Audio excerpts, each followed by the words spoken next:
Welcome to LENZO'S Memoirs. Listeners, Merry Christmas to all of you. And here's wishing you all a prosperous 2023 in Jesus' name. Now, it's like a sermon, but it's really not a sermon. It's an appeal to fellow Nigerians. I'm appealing to Nigerians, honestly. Christmas was fantastic from a personal point of view, but waking up this morning and hearing the news of a family that lost a mother to senseless shooting by the Nigerian police. Now, before yesterday, the 25th of December, Christmas Day, on the 7th of December to be precise, another killing happened. Now, sadly, these two killings happened from the same police station, Ajiwe police station in Naija. Now, there must be something wrong there. I mean, the mindset of the officers of that station, I think the Lagos command needs to look at.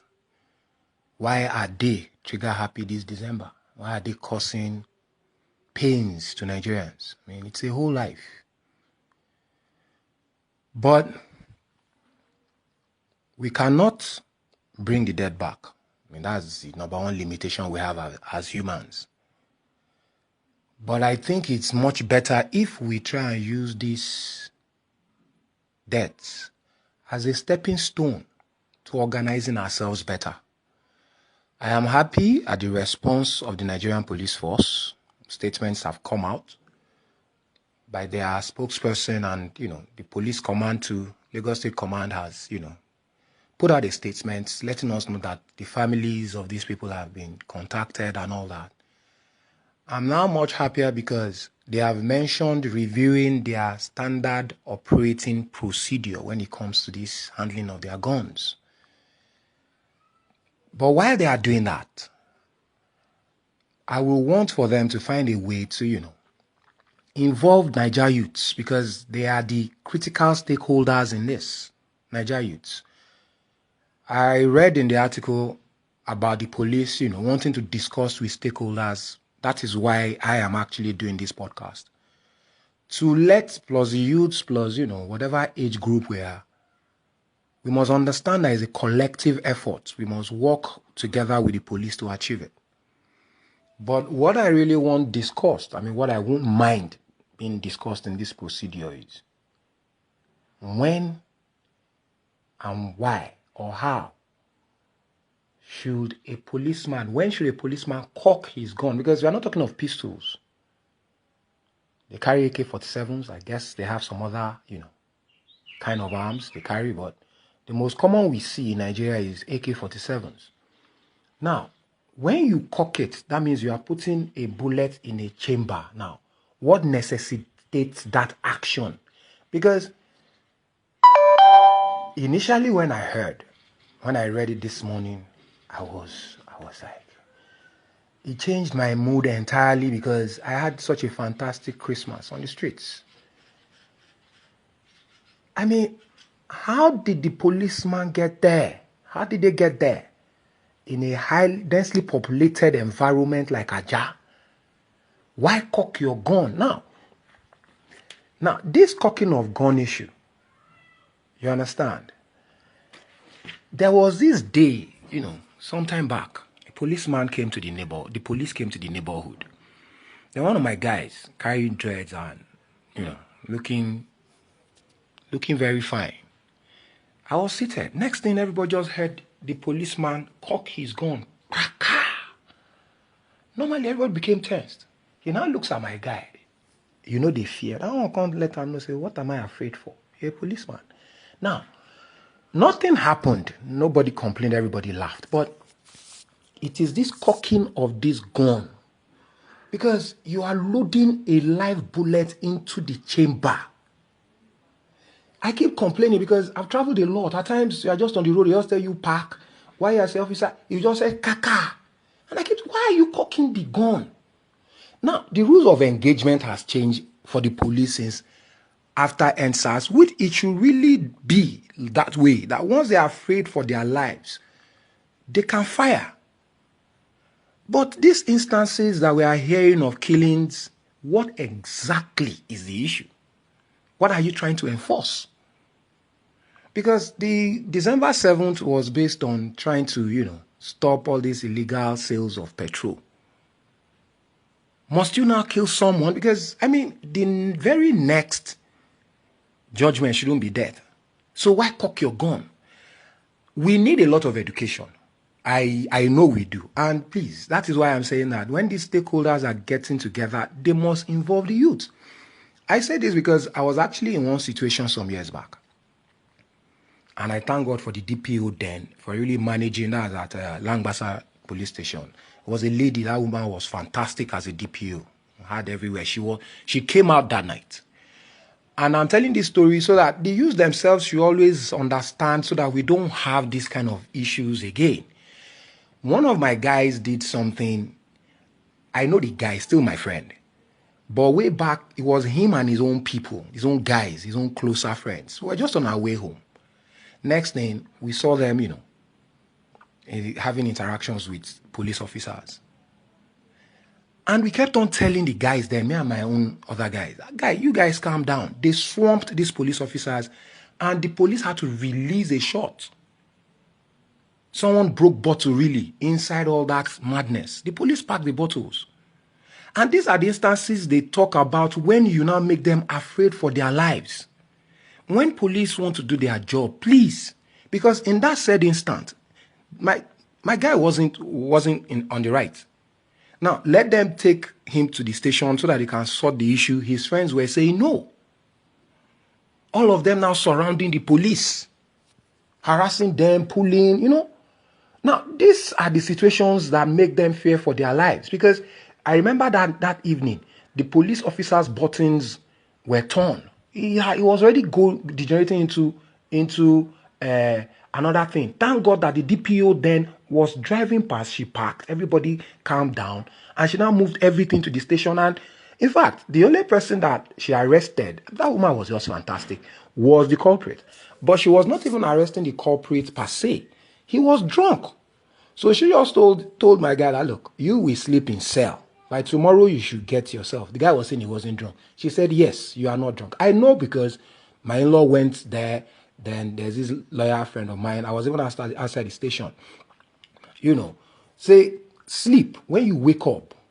But why I'm telling this story is that the youth themselves should really understand that the police has serious work to do.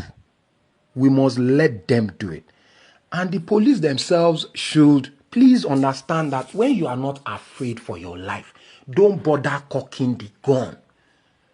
Because when you cock it, even if it's a push, I am not saying I know because I'm not a policeman. It is not my life on the line at any point in time. And it is not an easy call at all because I've been in situations myself. But their mental strength has to be strong.